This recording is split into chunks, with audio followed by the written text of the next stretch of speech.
Hi, my name is Stacy Mizrahi. I am an instructional designer, and I am here today with Mark Gorkin. Mark, please introduce yourself.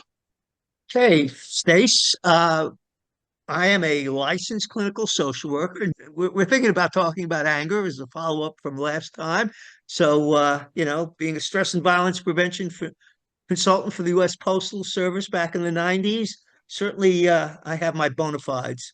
And now I'm interested in aggression because, especially playful aggression and imaginative aggression, because I've written a children's book called Where is Charlotte? Personal Story Songbook that really features a spunky and adventurous little girl playing hide and seek and really expressing her true thoughts and feelings and having her own voice. So, anyway, that's my 2 cents.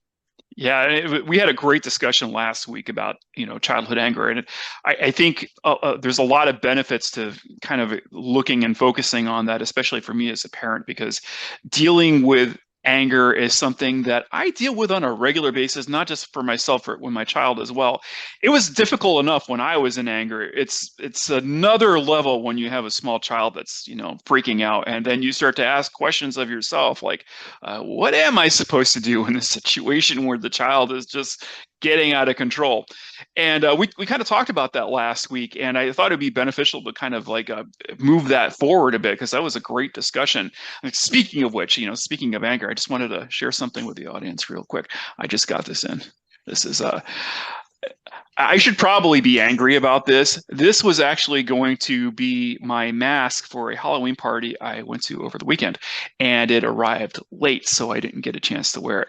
And while that might be anger-inducing for many, I'm still happy I got the helmet. I'm not going to be able to show it off, but at least I got the helmet. But that's cool, man. That is.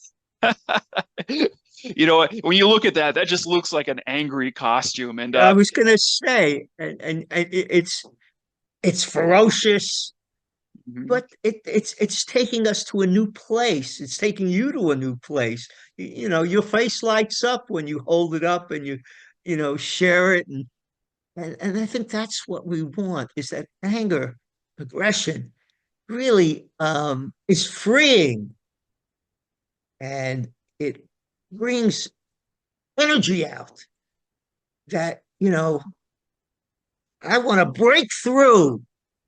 I want to do something different. Or I want to be real. I'm going to be my real self. And I think as adults, and unfortunately, sometimes even children, because of the environment they're in, because of the adults' own constrictions, lose that healthy connection to their aggressive energy. And we'll talk about that more. Well, I mean, I think it's a fantastic topic too, because like a lot of people like to think, and I certainly was in this category. I thought of anger as being sort of this part of my character that was destructive and something with malice and something that I should not have, right? It's like, and certainly there's been times in my life where anger has been to my detriment where I didn't have a way of being able to channel or use it in any positive aspect. I would be kind of seized inside of this emotion that was just weighing me down.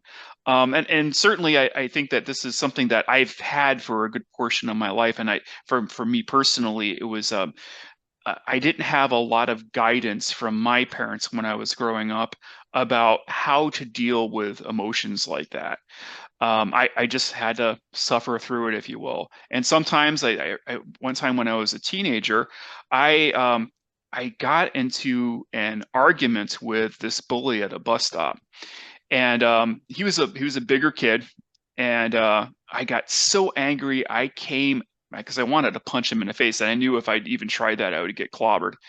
Um, so I got so angry, I came home and I punched a piece of furniture instead, and I ended up breaking my hand. This bone right here. It's a little crooked if you look at it from sideways, and and that anger translated to me having to wear a cast for 6 weeks. And it's not the last time I've done something like really stupid with my anger, but that's just an example. It's like, the cause and effect of my anger translated into something that actually hurt me. So I'm sure you probably have a story or two yourself of like, having to manage Well, anger. as I've heard that story, I'm almost a little envious of the part of you that had the courage to want to smack them in the puss. Because growing up in my family, I had to repress that anger. And I think I was sharing how I was talking with my mother one time when I was in my late 30s, and she just, you know, we were recounting some of the stress that we all were under. My father had a breakdown, was having shock therapy at the time.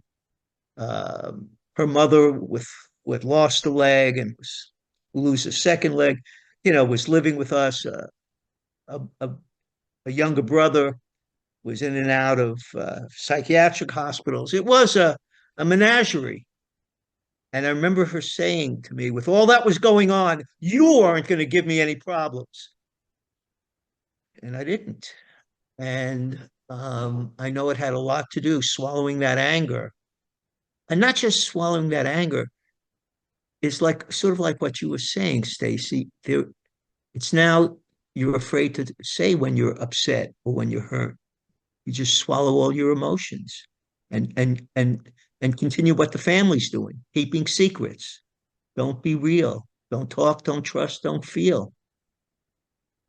Like it And stifles your authenticity. stifles your authenticity, feeds your either depression or explosion. And so yeah, that there's a price we pay when we're not able to express those real feelings. We feel ashamed of them. And so then, I don't want to admit that kids are bullying me, and I'm so ashamed that I don't know how to stand up for myself. I can't tell anybody. I can't tell my parents because they'll think I'm even a worse failure. Or I know my mother doesn't want me to bother her because or at least subconsciously I know that. So I can't share that I'm upset because she's got all these things. So you become a martyr. It's a bad place for anyone, child and adult. And unfortunately, some adults know what I'm talking about all too well right now. And so that's why I think that's one of the reasons that I made the character, little Charlotte, in this book so spunky and, Oh, where she has a voice. Mark, you have a book. You're so sly. Of course I have a book. Let me let me show you a little bit. One of Just many, I might add. but this is new. This is my first children's book. And Mhm. and it's really creating worlds where I just spoke at 7 classes of a big Montessori school just last Friday. And it's putting me in a whole new arena. I'm used to doing workshops with adults, with government agencies, with the military. Now I've got these 3, 4, 5, 6-year-olds who are marching to their own tune and their own beat, hopefully. And what I find is, like, in this book, it's I'll just share some. Where is Charlotte? Where is Charlotte? She's playing hide and seek. I'll find you. I'll find you. Has she climbed up in the big trees? Is she floating on a light breeze? And Charlotte says, no, she's not. No, she's not. You haven't found me yet. See, she's got a little bit of you know, a, kind of a spark, a spunk. She's gonna compete. And then where is Charlotte? When I'm ready, I'll tell you, here is Charlotte. Here I am. I'm shouting boo. And then look what happens. Even though you're bigger, I'll roar like a tiger. What do you think the kids did when I said, even though you're bigger, I'll roar like a tiger? The room erupted. Oh, they weren't quiet? But did you see my face? Look at the joy that was in there. This is what we want to encourage in our children, in ourselves. Because why do we have such joy when we can roar? It's for me, I know Yeah, that yeah. in my own memories, anytime I was given the ability to be able to jump up and run around like a crazy person, regardless of what that cue might have been, it's like you don't have to ask me twice. That to me is like, because when you're growing up, you especially, you're going to schools or, staying at home with like, in the situation you were dealing with, you're Yeah. constantly being told, okay, sit down, do this, do that. And there's this You're structure. monitoring yourself. Well, You're there's a structure that's imposed on you, right? And right. when I feel like, you give me the opportunity to now I don't have to live by your rules. I'm gonna get out there. I'm gonna roar like a tiger, right?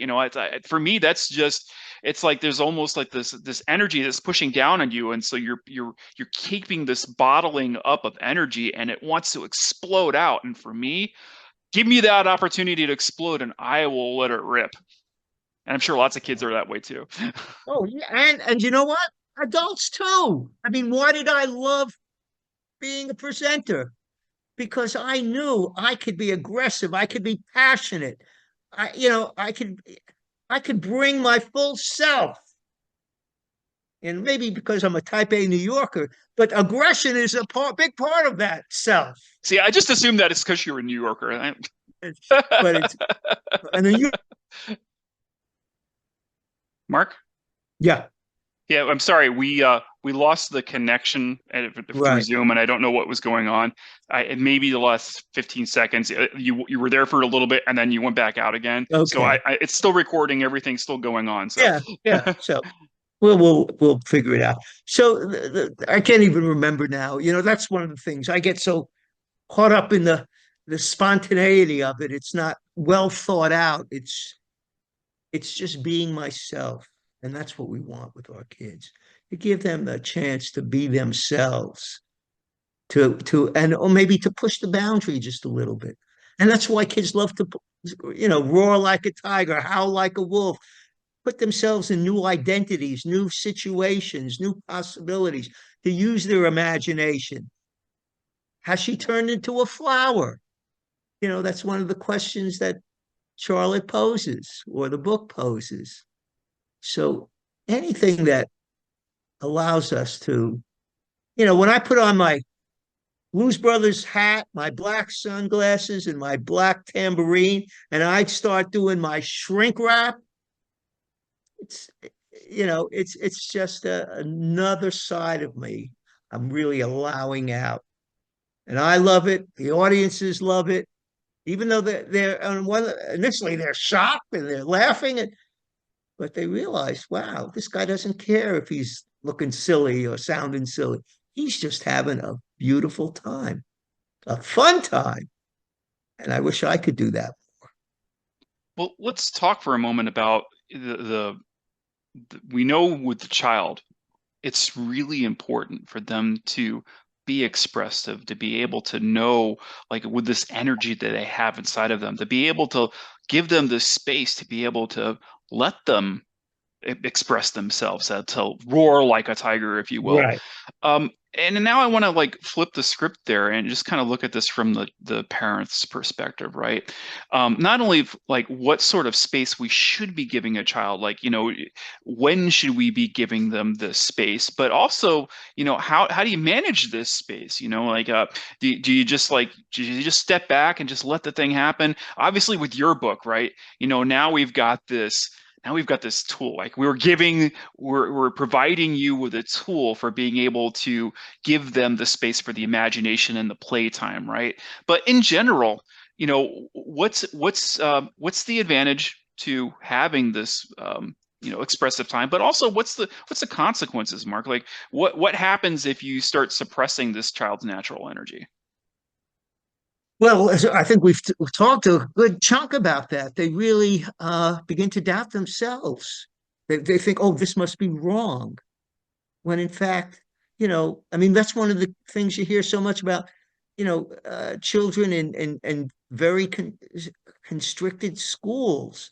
The children, the boys, like I hear a lot about boys, have to sit in their seat, all the time. And I remember this, entrepreneur talking about, boy, he just had to get out of that kind of constricted environment. He needed to move. Part of his learning was through moving, Yeah. you know. So that's one thing. I think the other, which is so important, is that a child that can roar, that can say no. No, I don't want to do that. No, don't touch it. That's a child that's going to learn to stand up for themselves and is not going to be bullied so easily. Or to know that I don't have to, I can walk away. And I don't, and it doesn't make me a coward. So I think that you're suddenly giving kids a lot of freedom. Yeah, Stace, I can I see you know, want like there's this one example. Actually, I heard from you or a long time ago. We were talking to. about it. It was the case of the pilot and the co-pilot. They were Right. going on this trip, Yes. and I remember you talking about this one time, and it was like one of those things that stuck in my head because I'd seen variations of that in my own career where people were too afraid to speak up. Can you retell that story real fast? Because I think it's just spot on. Well, it's yeah, yeah. They've it comes from Malcolm Gladwell's book, uh, Outliers. And so uh Korean and Colombian airlines in the 80s were having an inordinate amount of fatalities, air crashes. And they were, looking at the technology, looking at the experience, and that wasn't the factor. So the question is, and invariably you would have a pilot and a co-pilot. And the question be, or the significant question became, who was flying the plane and why was that so significant? So what's going on? And as it turned out, and I would do this exercise in different workshops, and who's flying the plane? Some people say, oh, it must be the junior pilot. He's less experienced. No, it's the senior pilot flying the plane. However, the junior pilot is his navigator. And in these cultures, people put senior people, older people on a pedestal. And the junior pilot was reluctant to say, hey, wake up, you're flying towards, let's say a mountain. And by the time he did that, it was often too late. The fear of breaking these cultural taboos was had catastrophic effects. And once they trained, at least this, I remember he referred to the Korean, once they trained them in Western assertiveness techniques, the problem, they returned to a normal level of safety standards. So this is so critical. Yes, yeah, and I have seen so many variations of that. And when we say cultural, the cultural narrative that surrounds any individual, what we're really talking about is as a person is growing up from early childhood, that the nature of their interaction with authority figures is.